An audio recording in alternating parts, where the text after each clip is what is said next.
You take a seed, you plant it, you grow it, you dry it, you roll it, you smoke it, and it goes down smooth. Hey! Spanning the continent to bring you the truth about cannabis and marijuana law reform. I smoke pot and I like it a lot. The Russ Belville Show, the voice of the marijuana nation. Now, here's your host, Radical Russ Belville. Good day, tokers and tokettes and non-toking lovers of liberty. It is Monday, August 31st, 2015, and it's got to be 420 somewhere in the world. Wow, can you believe it's the end of August? September staring us right in the face. Labor Day weekend coming up, and of course, this Friday night, my Boise State Broncos opening their college football season, welcoming their former head coach, Chris Peterson and the Washington Huskies, to the Blue in Boise, Idaho. So I'm going to be out at the Grand Central Bowl enjoying that with the Rainy City Broncos Alumni Association. Go Big Blue. So Herb will be here doing the Herb Thrasher Flower Hour. I hope you enjoyed last weekend's Herb Thrasher Flower Hour. He did it all alone and did a great job. And then I dropped the ball by not programming the replay. We'll give Herb another shot at going solo this weekend. Check it out Fridays at 8 p.m. here on 420radio.org. I was out this weekend in Tacoma, Washington at the Tacoma Armory for the Northwest Cannabis Classic, the second 2015 edition. I did their inaugural event up in Anchorage, Alaska a few months ago, and Corey and Kendra were once again put on a world-class event. Very, very cool stuff. And one of the things they do that no one else does is they put up a gamers lounge. So you got people playing, well, this time it was Madden 20, well, whatever the latest version is. 16, is it? Whatever Madden version it is. They got on the big screen projectors. They also had people playing Mortal Kombat 10. It was a lot of fun to watch that and kind of stoner-centric. Also, if you follow my Periscope account, or you can check my upload on YouTube, both of those under Radical Russ, I got to enjoy an actual hotboxing because, of course, the state of Washington doesn't allow for anybody to purposefully allow marijuana smoking, or else it's a felony. Some very enterprising young men from the Seattle Super Chronics proposed pot lounge. We'll tell you more about that throughout the week, but the proposed pot lounge people brought out a 20-foot U-Haul truck, loaded it up with blankets and couches in the back of it. It was private property. It was on a city street, and we loaded up the back and hotboxed the damn thing with a 16-gram joint with 6 grams of oil rubbed over it. It was quite a sight. Check that out at radicalruss.com or youtube.com/radicalruss if you're interested in such things. But for today's show, we've got some coverage of the Northwest Cannabis Classic. I did a great interview with Tacoma attorney. His name is Jay Bernberg, and he gives a great overview of I-502, medical marijuana, SB 5052 from his perspective. Very interesting to listen to. Also, you will hear from some folks that were working there at the Northwest Cannabis Classic. Young woman with cool 420 products that makes these complete all-in-one kits for the beginning dabber or the beginning bong smoker. Really cool interview there. Also, Dr. Mitch is on the show. Of course, it's Monday. We'll get your cannabis Q&A. You can call in with your live questions at 844-207-2346. That's 84-420-radio. And I'll be talking just a little bit about how society doesn't understand that drinking alcohol is taking drugs. Also, in hour 2, you'll get to hear my presentation at the Northwest Cannabis Classic, plus we'll take your calls again at 84-420-radio. You're listening to The Russ Belville Show. Thanks for joining us. We'll be right back after this with the 420 Radio News.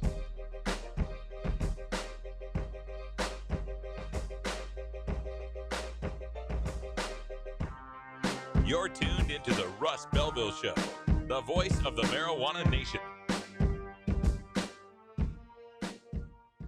This is Lori Duckworth, and I'm here with the Hempery, Greta Gaines Company, and you're listening to 420 Radio. Hi, I'm Alex Rogers, producer of the 4th Oregon Medical Marijuana Business Conference, the OMMBC.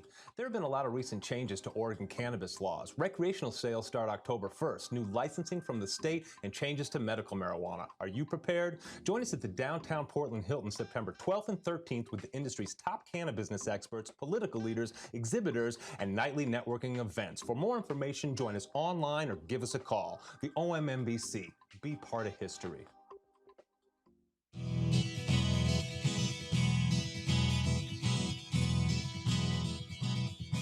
Marijuana may be legal in some states, but it is still very difficult to advertise. Legal marijuana states have strict guidelines about where marijuana ads may be placed.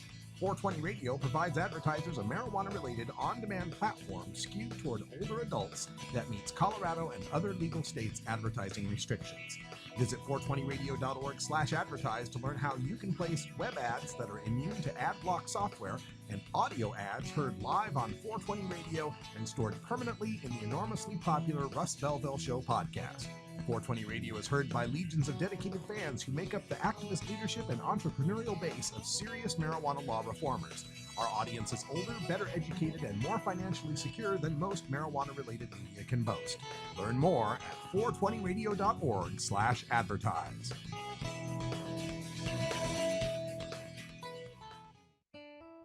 Imagine life without taxes.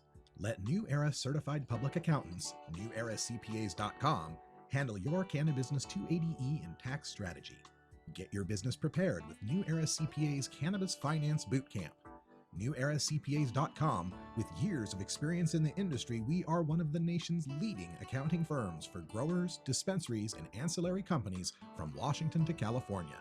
NewEraCPAs.com.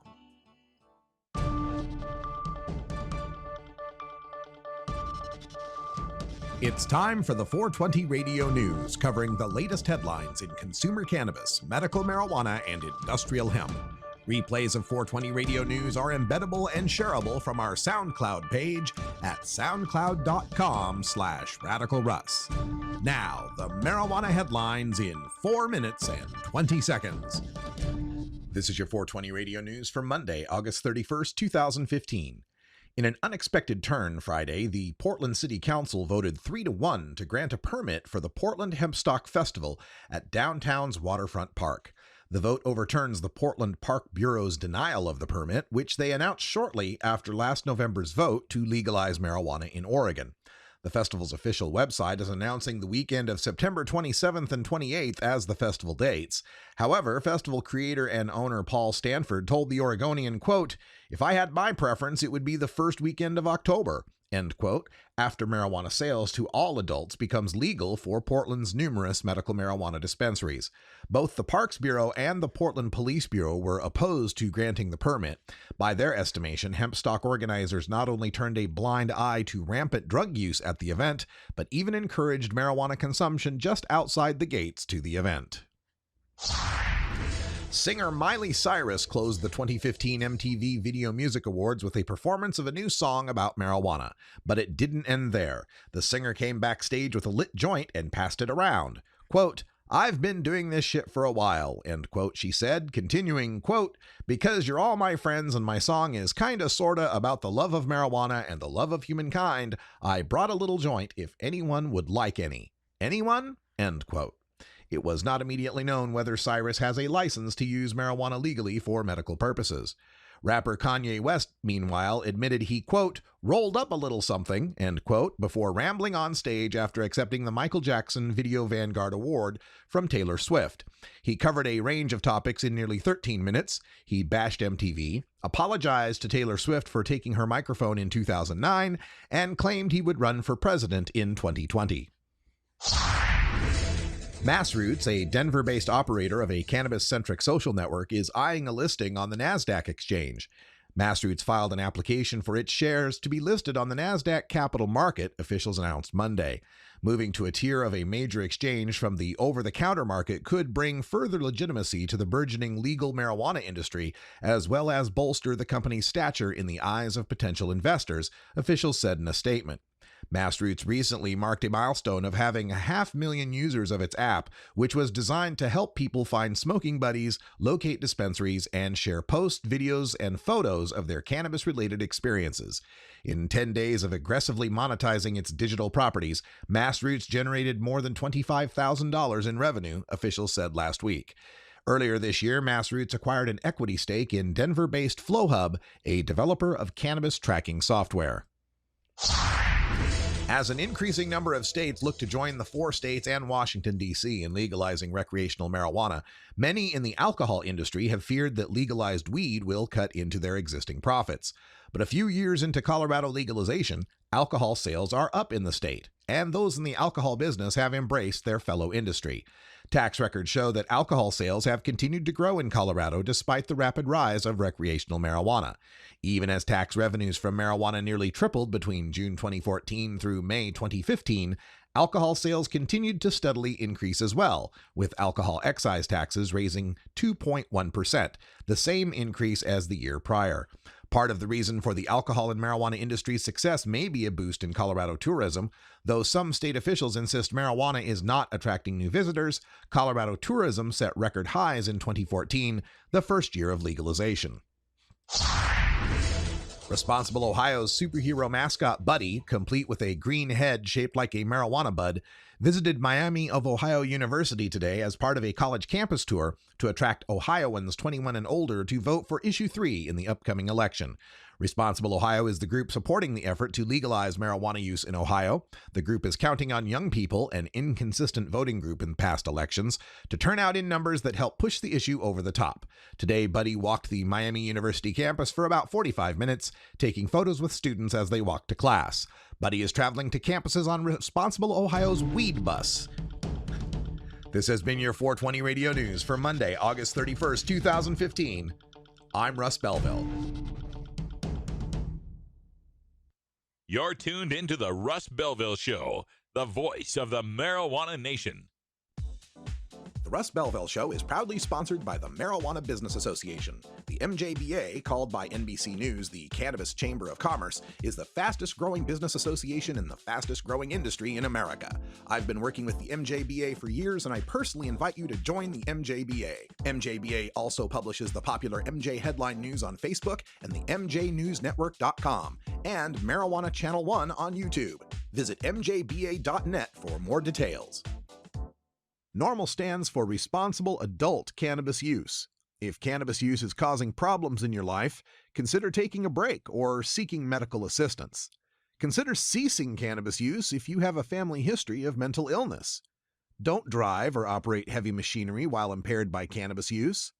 Cannabis use is not without risks, even though the risks are far less than those posed by legal drugs. Oregon has joined Washington and Colorado in legalizing marijuana. We're Portland NORML, the National Organization for the Reform of Marijuana Laws chapter in Portland, Oregon. Join us as we celebrate the launch of an exciting new era in marijuana freedom in Oregon.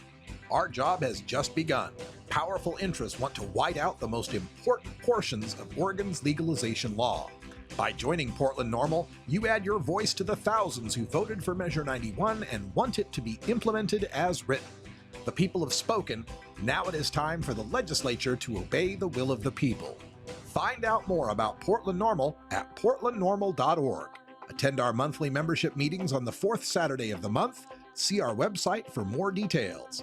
Portland NORML, ensuring responsible adult marijuana consumers are afforded the same rights, privileges, and responsibilities as beer drinkers.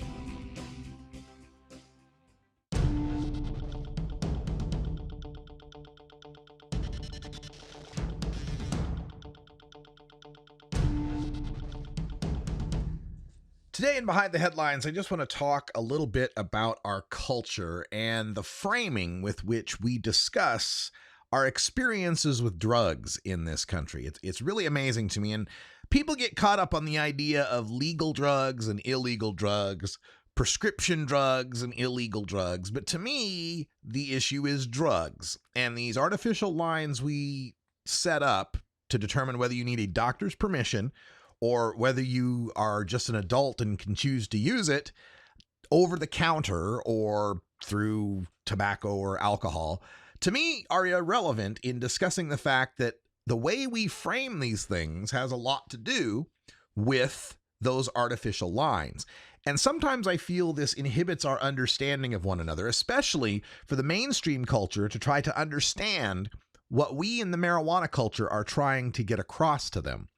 Oftentimes it devolves into discussing the relative harms of one drug versus another, or what terrible thing will befall society if a drug is legalized or accepted or normalized. And I found myself in a Twitter debate with Scott Gagnon. He's the Project Sam guy out in Maine. And now a guy named Randy Philbrick, who is the Project Sam guy in Oregon. That's right. We have a Project Sam chapter now here in the state of Oregon. Started up about the 22nd, 23rd of this month, I think. So it's been alive for about a week. Anyhow, in this debate with these prohibitionists, they kept getting upset because I kept bringing back up the point of alcohol, and they call that deflection. Why can't we talk about the harms of marijuana? Why do we have to talk about the harms of alcohol? You always want to deflect to alcohol, which I found in and of itself a deflection, because it never ceases to amaze me the blind spot that the public has in understanding that drinking alcohol is doing drugs. Now, it's understandable when you think about it, though, because our society frames it as something different than doing drugs. Drugs and alcohol, they say, as if they're two separate things. Clean and sober. Clean if you've given up drugs, sober if you've given up alcohol. High on drugs or drunk on alcohol. Overdosed on drugs or hung over on alcohol. Addicted to drugs or an alcoholic. But we're really talking about the same things, aren't we? And these anti-pot crusaders are the worst. They will, with a straight face, intone all the dangers to the freeway and the workplace and the children if marijuana is allowed, but are silent on those far greater dangers posed by alcohol. And if you call them on it, if you really push them on it, they'll respond by saying, well, alcohol's been accepted by culture for thousands of years. It's too late now. It's just been ingrained in our culture for so many thousands of years. And boy, if we discovered alcohol today, oh, well, yes, of course, if we discovered it today, we'd ban it. Oh, so it is a culture war. It's about culture. And they're admitting that they can't beat the majority culture that kills thousands, 6 people per day dying of alcohol.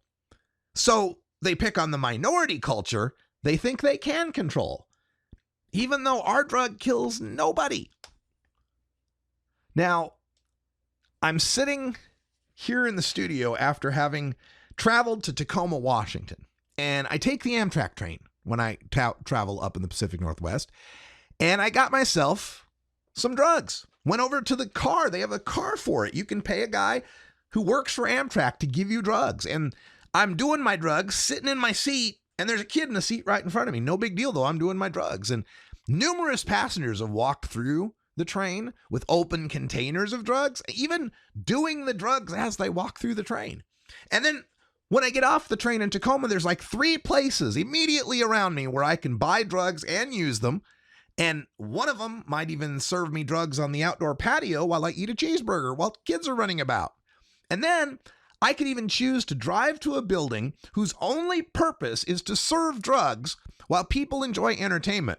In fact, the comedy club requires that at a minimum, I take drugs twice while I'm there. And I get to drive to these drug buildings because they have parking lots. And there's no valet there to take my keys and drug test me before he gives them back. I'm just trusted to go to this building and do drugs and not operate my car if I'm too impaired by the drugs. That said, there is a legal threshold of drug effect below which I am not presumed to be too high to drive the car. And then when I get home, there's going to be numerous TV ads for drugs featuring bikini models, rock music, and flashy graphics. And that's not counting the ads for all the other drugs I can get if I ask my doctor if they're right for me. Sports are rife with these drug endorsements to the point of even naming some of their stadiums after drugs. And the public places where I can do drugs is a really long list. Airports, airplanes, theaters, golf courses, parks, festivals, places where children are rampant, so long as we mark off an area for using drugs with plastic tape and require everyone doing drugs to show ID to get a little paper wristband. That's why I get so bent when they ask, why add a third legal drug? What? We decided in this culture that there's going to be accepted drugs, but the number is 2 and we let the 2 most harmful ones in? Ridiculous. I see a culture swimming in drugs. Rabba-dabba-goo! Swimming in drugs. All too eager to promote drugs. But that culture wants to discriminate against me because my drug isn't as popular and doesn't make profits for a drug company. Well, those times are changing, folks. Happy 420 Mountain Time Zone. We'll be back with some Northwest Cannabis Classic right after this.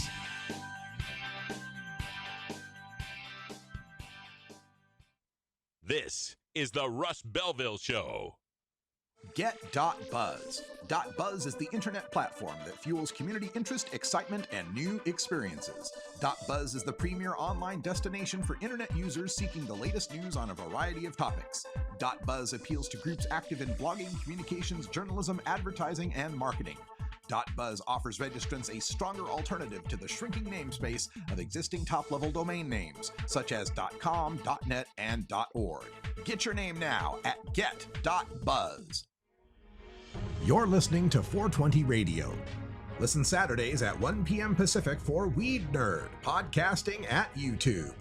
One of the internet's most popular grow shows is on 420 Radio. Pick up grow tips from the master behind multiple award-winning strains from Team Green Avenger. Check our online listings for Weed Nerd with Subcool from YouTube. The Fingerboard extension has fretted instruments to enhance your creativity. It has new and used guitars and banjos from beginning to high class. The Fingerboard extension has National Resophonic, Husson Dalton, Larrabee, Heritage and Recording King guitars, and Mike Ramsey, Wildwood, Gold Tone, and Recording King banjos. The Fingerboard extension also has drum stuff, used gear, and parts. Stop by the Fingerboard extension, downtown Corvallis, Oregon at 120 Northwest 2nd, or check out the inventory on the web at fingerboardextension.com and reverb.com.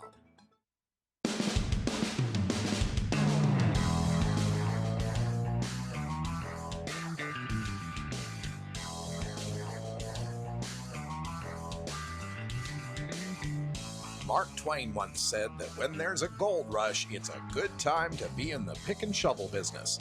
Today, we look at the rapidly evolving markets in the marijuana green rush in our Cannabusiness Chronicles.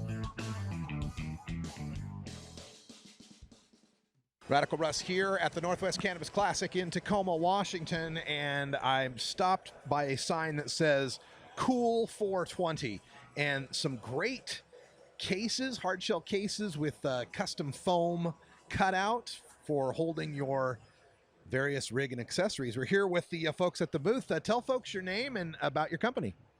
Hi, I'm Misha Gallinger and with Cool 420 Products. Dale Winsman is here next to me. Hi, Dale. Hello. And we are here at the Northwest Cannabis Classic, and we have our kits here, which they're our first product for Cool 420 products, and we are extremely proud of them. So we have a dabbing kit that is available. We have a universal kit that can do both, and we have just a regular kit that does just dry herb. But these are just the beginning of our Cool 420 products that are going to be gracing the shelves of all of the retail spaces in the whole Western Washington. Well, that's awesome. And so this is this isn't buying a case for your existing rig or bong. This is the whole deal. Absolutely, and it has everything in it that you would need. It's got a scorch torch, to a dabbing rig, to everything that you would absolutely need for. Yeah, let's take a look. I mean, probably easier if we're just looking at it, because is this the combo unit? Yes, it is. This is, we have American glass bong, which has an ice catcher, and then a reclaimer, as well as everything is quartz, as well as a quartz. The bowl end or something, I guess you would call that. And then looks like you've got in there the lighter, and what's that black case there in the back there? In that, everything is in here. You get a little. It's like a little pouch case. Okay. It's a kit in a kit. A kit in a kit. Love it. And so it has everything in it. It has a little dab pouch for your dab to keep in it. So yeah, one of those silicone cured kind of things. Yes, absolutely. A silicone mat. Now, is that any particular manufacturer, or is that one? Yes, actually, this is Titan Owl, which is a very good American-made product. Okay. The mat, as well as the container, I guess, a little silicone container. There's a little tiny like mini bowl pipe in there. There's a lighter. There's a hemp wick. Anything in that zipper pouch? No, but it's very cool. It's Velcro's like out. screens? It comes out. Oh, you can Velcro's in there. You can put your stash in there if you want, or Put something weed else. in here. I'd put screens in that. There maybe. are screens. Oh, okay. There are screens in here. Oh, Yep. see, there we go. There you go. So you got screens, and it's really everything you need. So, and the best thing about it is American glass, but it's the whole kit, including the kit it comes in, is $175. Wow. And then this one over here is just for the herb smoker? Yes, this one's just for the herb smoker, and it has everything you need. Lighter, it has a tube in it that you can keep your stuff in so it doesn't I see smell. that. Yeah. And a little bat, little one-hitter bat. Absolutely, and any kind. Is that a roach clip on the dice there? Yes, it is. And then one of those old, you remember them gas station metal pipes? It's got one of them in there too. Yep. And then the main case has the bong and a little glass it has a little case. glass pipe too, and it has. You could bring this with your friends, and all of them could have one thing to smoke from. This is great. So $100 for that kit, $175 for the combo kit. This is pretty amazing stuff. Cool 420, and I see this as like perfect for a gift for someone who's like, now that it's legal, they're just now getting back into it. Maybe they're in their 50s or 60s. Their kids are out of the house. Absolutely. Maybe they smoked in the day, but they don't want to go to a head shop or something. Right. Exactly. Yes, that's exactly it. And for people that are just learning to dab or kind of maybe want to do it, but they're not sure, that kit is really good for it because it's not too expensive, and it also is able to do both. Wow. That's fantastic. All right, so tell folks how they can get in touch with Cool 420 if they want to get some of these really nice kits. Okay, well, we are a brand new company, so our website will be up in 2 weeks. They'll be able to go to our website at cool420products.com, and we will be able to, we'll be selling our products on our website, as well as we will be advertising and marketing for the retail shops. So our products will be in a little section in the retail shops. These are the Cool 420 products, while we're over here marketing and advertising for the retailer as well as the distributor or the person who makes the product. Wow, that's fantastic. I love this idea. Congratulations on getting a new company started, and good luck to you. Thank you so much. You guys have a great day. Thank you. Good folks there at cool420products.com. I'm telling you, that kit was pretty awesome. If you were like just moving into a newly legalized state, or someone who's moved into one, you could buy them that kit. $100 for the bong one, $175 for the dab rig kit, and just package that up, send it out. They'd have everything they need. I love this community. I love the business ingenuity of these people. It's a lot of fun to cover, I'll tell you that. All right, coming up, half past the hour, we got Dr. Minch. Cannabis Q&A. Get your questions ready in the chat room or dial in to 84 420 radio.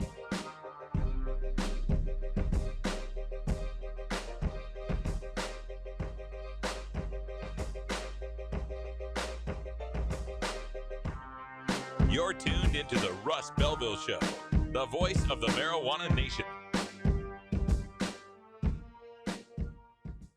The Russ Belville Show reminds you to never smoke and drive impaired. Hang out for a while and share.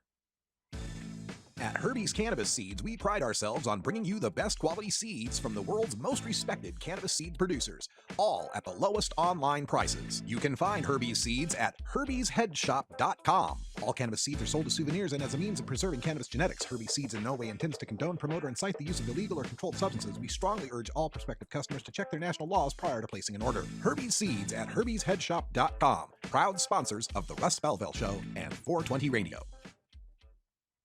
Georgia, Hi, this is Willie Nelson. Alcohol prohibition didn't work in the 1920s, and marijuana prohibition isn't working today. It's time we stopped arresting responsible marijuana smokers. It's the fair thing to do. For more information, contact NORML, the National Organization for the Reform of Marijuana Laws. Call toll-free 888-67-NORML or visit their website at norml.org. Hey everybody, it's Radical Russ here from 420 Radio, inviting you to be like me and get your ink done at Lucky Horseshoe Tattoo, Fort Worth's most female-friendly, clean, sterile, awesome tattoo shop. Thomas and his crew are true artists who can design you a custom piece or use a design you bring in. Lucky Horseshoe Tattoo also offers all styles of tattooing as well as piercings and all-around fun. In the DFW area, stop by Lucky Horseshoe Tattoo and tell them Radical Russ sent you. Trust me, it'll feel awesome.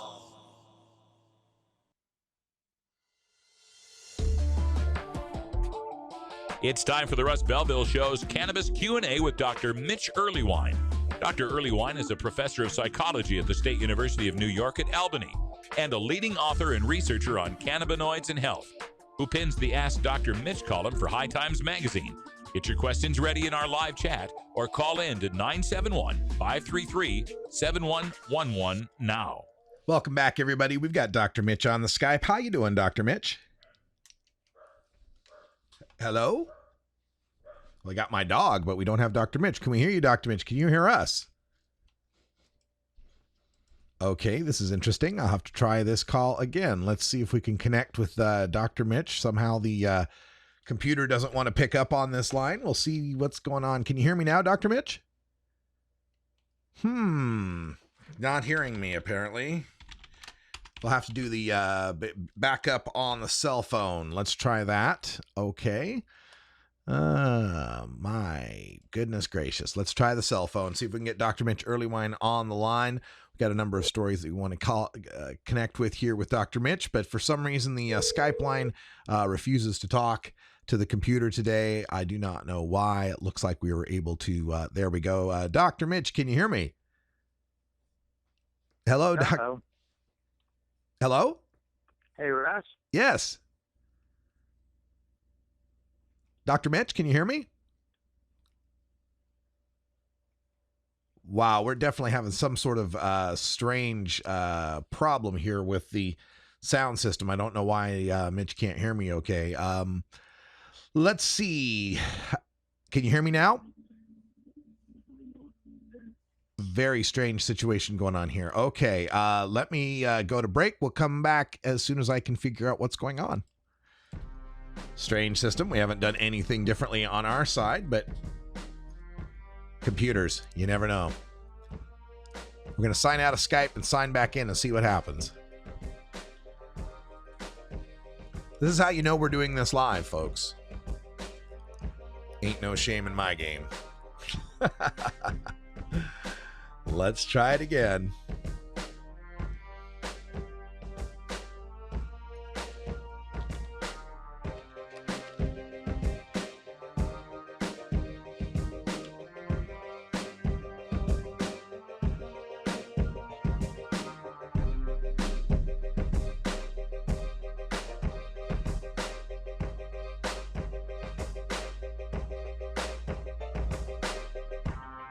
You're tuned into the Russ Belville Show, the voice of the marijuana nation.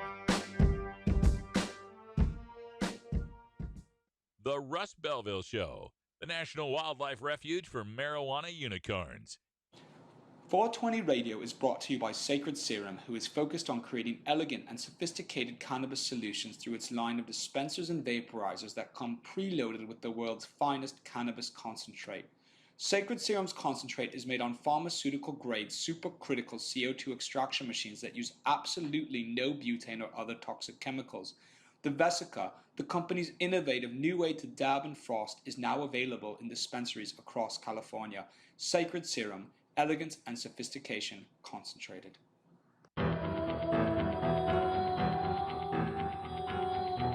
In the interest of fair and balanced journalism, the Russ Belville Show presents the anti-drug public service announcement of the day. I helped murder families in Colombia. It was just innocent fun. I helped kidnap people's dads. Hey, Some harmless fun. I help kids learn how to kill. I was just having some fun, you know. I help kill policemen.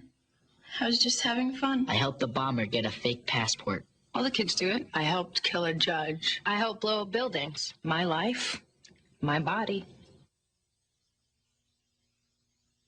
It's not like I was hurting anybody else. This has been the anti-drug public service announcement of the day. To cure this sort of reefer madness, listen to the Russ Belville Show every weekday on 420radio.org. This is Radical Russ encouraging you to take a look at the Weed Blog every day. Johnny Green and the staff at the Weed Blog are on top of all the latest developments in the fight to end marijuana prohibition nationwide. You can even get the Weed Blog on your smartphone by installing the Weed Blog app for iPhone and Android. If it's about weed, it's on the Weed Blog, including my original writing. So don't delay, read the Weed Blog today.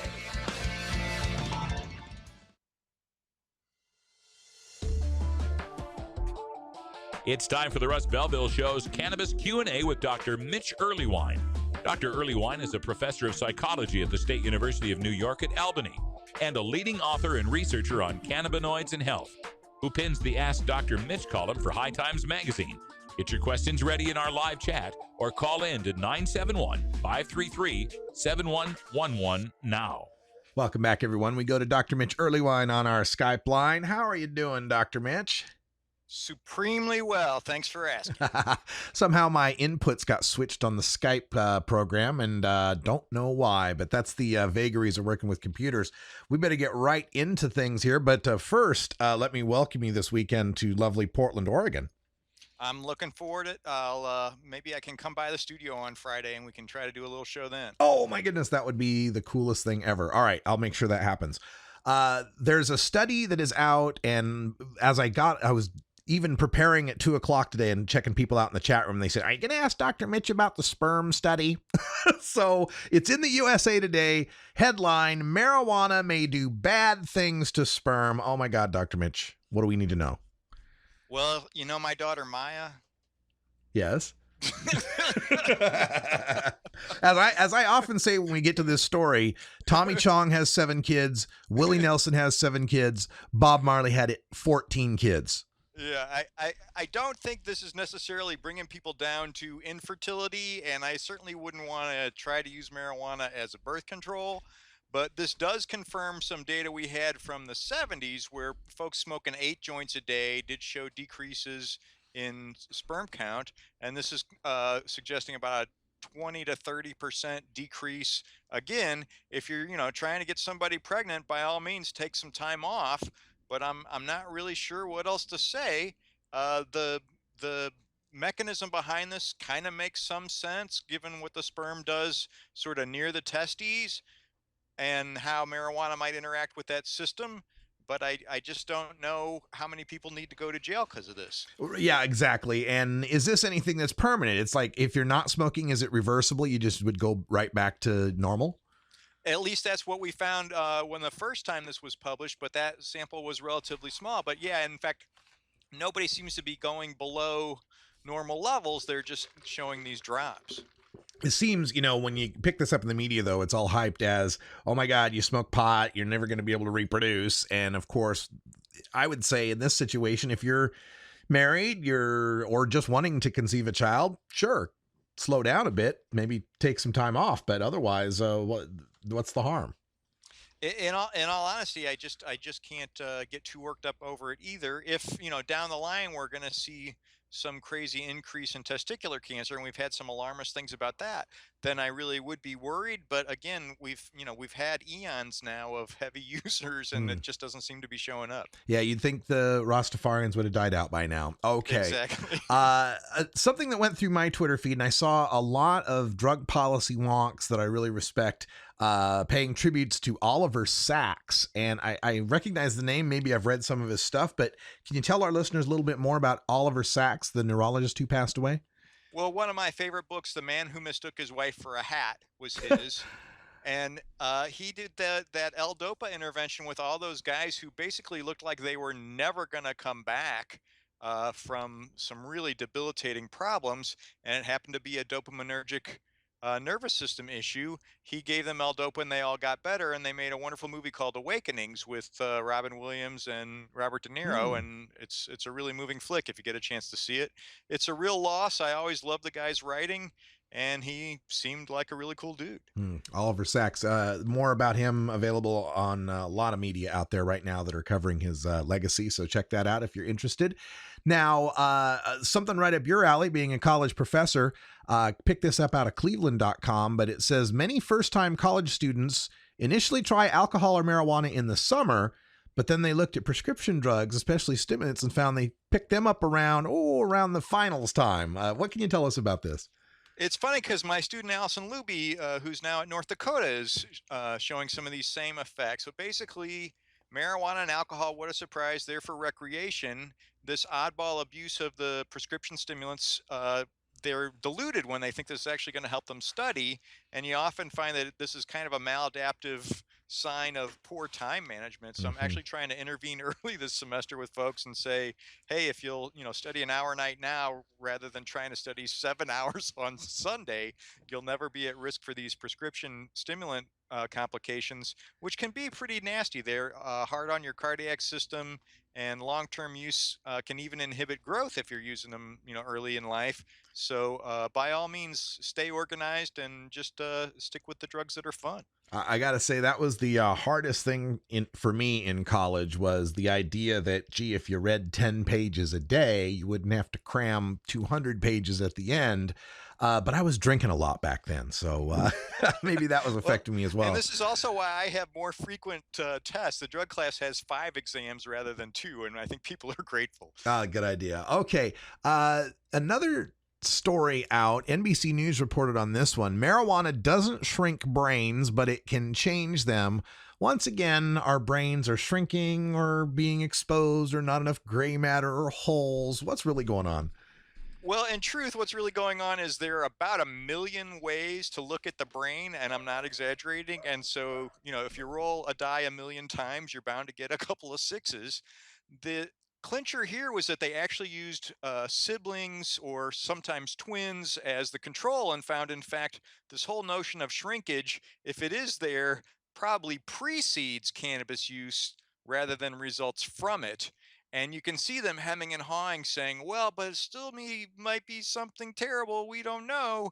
But the bottom line is, a lot of this concern about shrinkage is probably something that preceded cannabis use. When you look at basically controls who are related to the cannabis exposed individual but not using cannabis. So then they sort of leap to, well, these other MRI studies, the folks who are at high risk for schizophrenia, basically, if they're heavy users early in life, they do see some alterations in some of these subcortical regions. But we've said time and again, high use early in life is just not a good idea. And so, yeah, maybe they have thin brain cortices in this sample, or their white and gray matter proportions are out of whack in another. Just let's not do that. Let's wait for the brain to develop before you start using cannabis. All right. Now another story is up. This is from the Daily Mail in the UK, so take it with a grain of salt, maybe a shaker or two, but it's entitled "The Rise of the Bizarre Cannabis Vomiting Syndrome. Heavy users suffer from severe nausea and pain that can only be relieved by bathing in hot water several times a day." We've covered this a few times on the show, Dr. Mitch, but in the intervening time, I've actually experienced 2 pretty vomitous episodes involved a little bit of marijuana overconsumption. So I have a little more feeling for maybe there's something here. Well, either we're sensitizing to it over repeated uses, or I hate to think this, but there may be some contaminants that we just haven't identified. We're seeing it in Australia, then we saw it in Germany. I'm getting some cases emailed to me from the United States. Either over repeated exposures, we're finally getting more sensitive to at least some strains that may have some of these effects, or else there's something nasty out there that we haven't quite identified, or that only seems to create this reaction in a subset of folks, that might be related to fertilizers or pesticides or something else, and we just don't know. But initially, when this came out, when there were only 3 case studies, I was super skeptical. Now we've got over a dozen, so clearly something's going on. What I don't like about the tone of this, and I can say this about everything in this newspaper, is that they immediately say this is undeserved use of hospital resources, and these people are wasting our tax dollars and stuff like that. No, these are just normal human people who happen to make a choice and get a strange negative consequence that they couldn't foresee. So let's not start throwing people in jail in order to prevent a few people from vomiting. Oh yeah, I see plenty of power booting on Saturday night in Old Town Portland for sure, no doubt about that. And I do have to add, in my two cases, being in freeway traffic in the back seat did contribute. I think the vertigo and the car sickness had a lot to do with it. But boy, did not feel good. Hey folks, don't forget, Dr. Mitch has a podcast on cannabisradio.com. It's called Burning Issues. Check out cannabisradio.com for that. Subscribe, get more of your Dr. Mitch fix. And we'll see you here in Portland this weekend. Really looking forward to it, man. All right. Take care. Take it easy. Bye now. What a good guy. Dr. Mitch Earlywine, Cannabis Radio. And if you want to get your question answered by Dr. Mitch privately through email, keeping it secret, you can always email him at 420research@gmail.com. That's 420research@gmail.com. More highlights from Northwest Cannabis Classic coming up after this.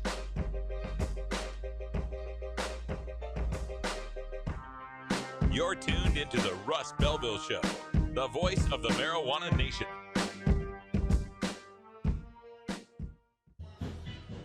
Hey, Miss Jill, TGA Genetics Weed Nerd.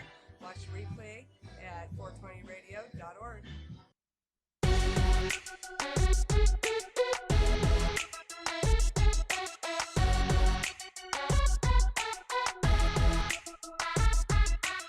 In the marijuana law reform movement, the cannabis community is represented by thousands of dedicated defense attorneys fighting to end prohibition and keep us free. The Russ Belville Show visits with the tireless courtroom crusaders in our legalization, law, and order. Of the Northwest Cannabis Classic in Tacoma, I got the chance to see a presentation from attorney Jay Bernberg.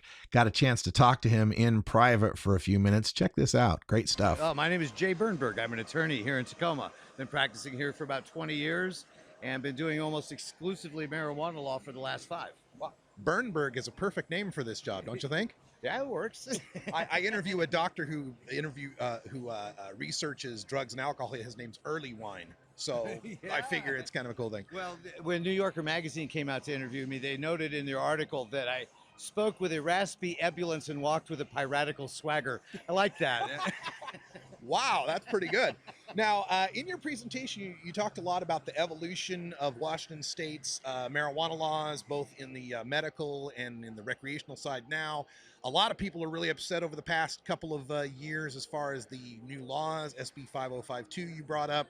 But I thought it was very telling in your presentation that you didn't shy away from noting integrity issues and other things that led to these things. Give people kind of a thumbnail sketch of what you were telling us.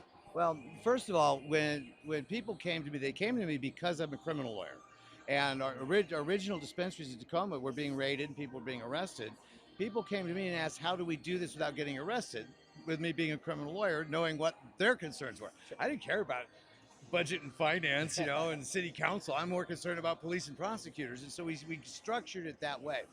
But the first thing I told people is if you don't want to get arrested, you need integrity. Medical has to be medical, and if I'm going to say medical and start giggling when I say it, we've got a problem, and so it's about integrity and medical being medical. But we've always had a problem in this regard. Some of it's real, some of it's perceived. I had a judge tell me, well, these medical marijuana people, man, it's like, oh yeah, I got a haircut, now my hair hurts. All right, and this is what they think is happening. The legislature, one of the committees down there, says that more than 99% of medical marijuana is in fact recreational. Now, we know this isn't true. We know there's abuses, we know that there's problems, but, and our biggest problem has been ourselves, is because so many people do not want to follow any laws, and that's our history, that's our background, that's our culture, that's who we are, it's where we come from. I'm radical. I started smoking weed in '72. I come from all of that, sure. And I get it and I understand it.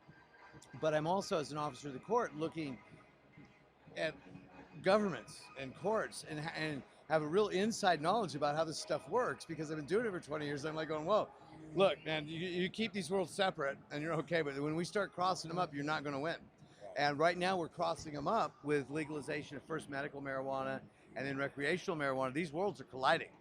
And interesting shit happens. Well, you brought up how in the development of who's going to get which licenses, how people who, I guess here in the Tacoma area, followed the law and said, no, we're not a business, we're just a collective, we're not in this for transactions, might be further behind than the people in Seattle who went ahead and said, oh, well, all right, we're a business, we'll pay sales tax, we'll pay licenses. Well, yeah, that's going to be a real problem.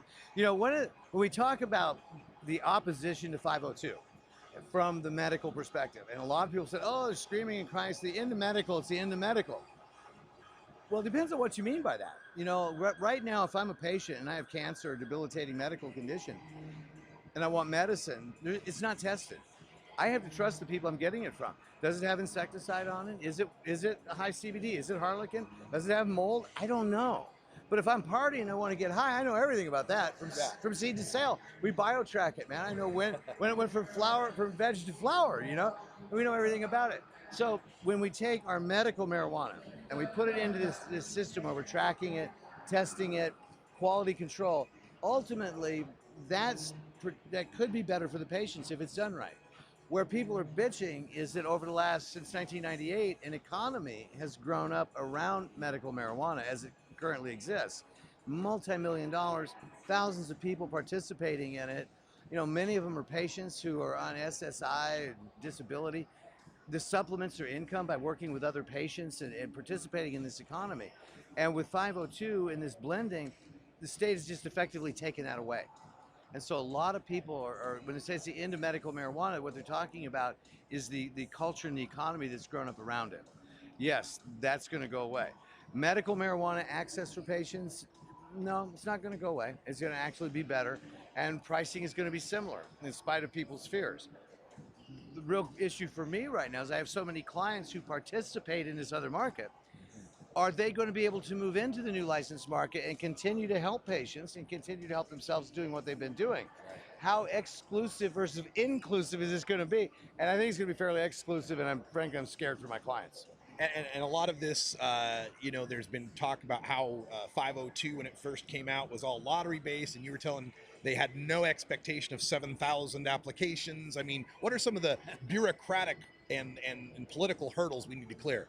Well, let's start with the first ones. It's something I don't think people think about too much, and I talked about it yesterday. I call it social and cultural isolation. You know, I started smoking weed in '72, and I'm almost 60 years old now.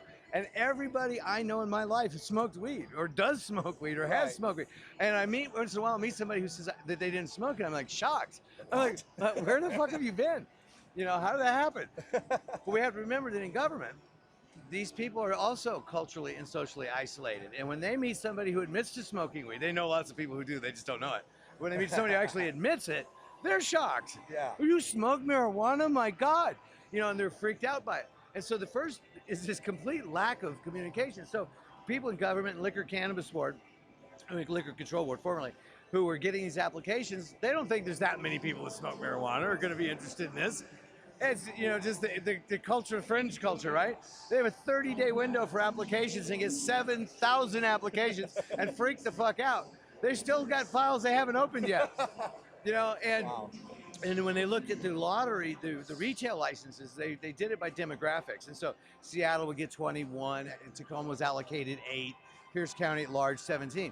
And if they had more applications, qualified applications than licenses, they had a lottery. Right. And so, you know, it was just luck of the draw.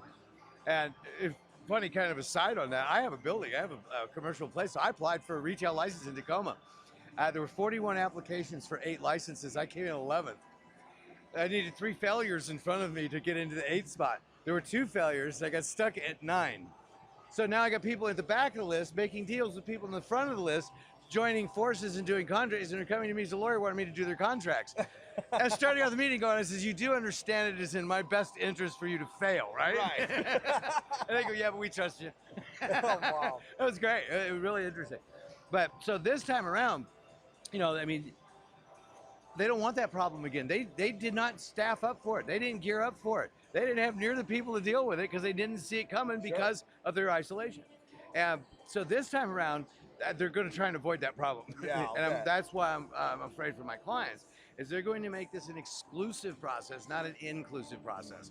And that's going to severely limit people's opportunities. The legislation is clear. Everybody's supposed to have an opportunity to demonstrate their ability to do this. And it's supposed to be on a merit-based system. But if they make the application process entirely exclusive, they defeat the purpose of the legislation. And they also harm a lot of people. You know, there's a certain amount of cognitive dissonance with this legislature. Aren't these the same people that were complaining, oh my God, there's so many medical marijuana dispensaries, like 300 in Seattle or whatever? It's like, okay, so doesn't that show you there's an extreme demand for this? Why are you going to limit Seattle to 15 rec shops? Right, well, Seattle, they had 21 rec shops, but they've only got like 5 open. And that's because of the 1,000-foot rule. There's no place in Seattle that's 1,000 feet from one of these just sensitive areas. They're worried about secondary impacts. I don't know what a secondary impact is, and nobody's actually really told me. And if they did tell me, I don't think they've actually proved that it actually exists. In fact, our experience shows us that there are no secondary impacts. It's good for the neighborhood. But so Seattle's limited anyway, you know?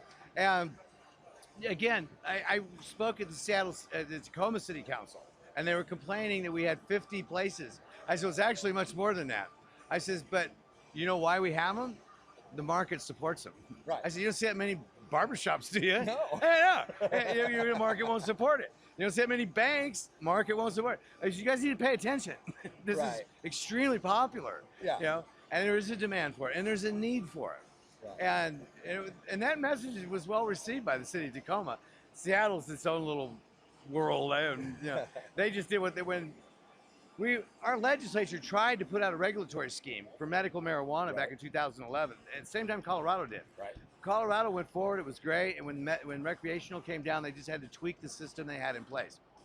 Our governor vetoed it, and we had absolutely no rules. Seattle goes, well, we don't care what the governor did. You want to be a dispensary, be a dispensary. We'll license you. Satterberg, the prosecutor, says if you're a nonprofit and you do this, and this, and this, and this, we won't prosecute you. And so this whole economy grew up in Seattle, has absolutely nothing to do with state law. Local law, local politics, local custom, and this whole thing grew up all on its own. The rest of the state, we're out here trying to follow state law, right? It's neurotic as hell. You know, and then so we've got all these businesses opening up. In Tacoma, here's a good example. On 6th Avenue, I've got 3 medical marijuana licenses. In between those 3 are 2 502 retail stores. So we've got 5 marijuana shops in an area of about 3 blocks. Wow.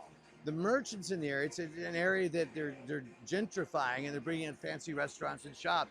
Well, the merchants all of a sudden start complaining to the city council going, hey, what the fuck?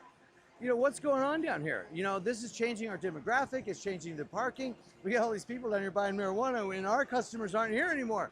And so, and you wouldn't put 6 donut shops down here, do some zoning, right? And then the 2 502 stores are going, hey, we have to charge $15 a gram. We're paying taxes. We got these huge investments. And we got these fly-by-night, unlicensed, untaxed places selling marijuana for $10 a gram. And you're letting them do it. This is fucked up. You got to stop it. So then the city council responds, right? And we ended up in a whole big battle there. You know, by the way, all my clients are still open, but we've done fairly well. Wow, this is some amazing stuff. Thank you so much for talking to us. And if people want to get in touch with you or find you on the web, how can they do that? Well, I've got a web page. It's notguilty_Tacoma, or they just Google my name, Jay Bernberg, BERNEBURG. I got a web page. If you Google me, you'll get 200 hits. You know, I've been fairly visible. And my phone number is 253-572-1500. Give us a call. If you're calling from jail, call collect. We're cool. Right on. Thank you so much, Jay. All right, man. Thank you. Great talking to Jay Bernberg. He had a 40-minute presentation on the evolution of I-502 and the responses, and went into even more detail. It was a really great presentation. I am kicking myself for not recording it, but we got other recorded presentations, including the 3 amigos of marijuana cultivation. That would be Tom Alexander, Jeff Lowenfels, and Jorge Cervantes, aka George Van Patten. They were at the Northwest Cannabis Classic and did a kind of free-form discussion with the audience back and forth. We got that recorded. I've also got Jorge's single performance. He did his own presentation alone. We got that recorded. And coming up in the next hour, my presentation at the Northwest Cannabis Classic in Tacoma. That's for you live listeners, podcast listeners. Thanks for joining us. I'm Radical Russ. Until next time, take care of each other, tokers. This is the Russ Belville Show. The Russ Belville Show is blogging and podcasting daily at radicalruss.com. You take a seed, you plant it, you grow it, you dry it, you roll it, you smoke it. You take a seed, you plant it, you grow it, you dry it, you roll it, you smoke it. You take a seed, you plant it, you grow it, you dry it, you roll it, you smoke it, and it goes down smooth.